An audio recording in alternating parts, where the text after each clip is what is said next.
Kiitollisuus. Mistä asioista saat kiitollinen just nyt? On tutkittu, että mitä enemmän sä oot asioista kiitollinen, mitä sulla just nyt on, sitä onnellisempi sä oot. Ja sitä enemmän myös sun kiitollisuuden aiheet lisääntyy sun elämässäsi.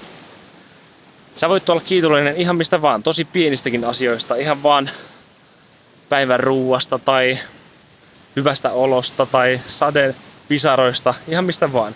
Ja sä voit olla myös kiitollinen sun aiemmista kokemuksista, myös traumaattisistakin tai huonoista kokemuksista, koska ilman niitä sä et ois se, kuka sä just nyt oot tänä päivänä.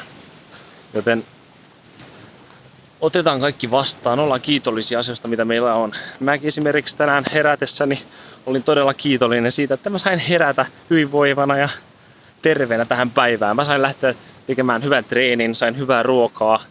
Ja mä oon kiitollinen, että mä voin nyt vaan kävellä tällä rannalla ja nauttia tästä auringonlaskusta.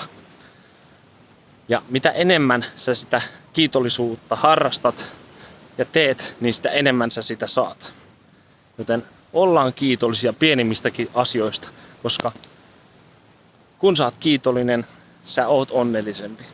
Ja me kaikki voidaan olla kiitollisia, koska kiitollisuus on asia, jota sä voit harjoitella ja treenata. Ja esimerkiksi, miten sä voit sitä harjoitella, on se, että pysähdyt hetkeksi vaikka aamulla ja mietit 5-10 asiaa, jotka tuo sulle iloa elämään ja joista sä oikeasti voit sanoa, että sä oot kiitollinen.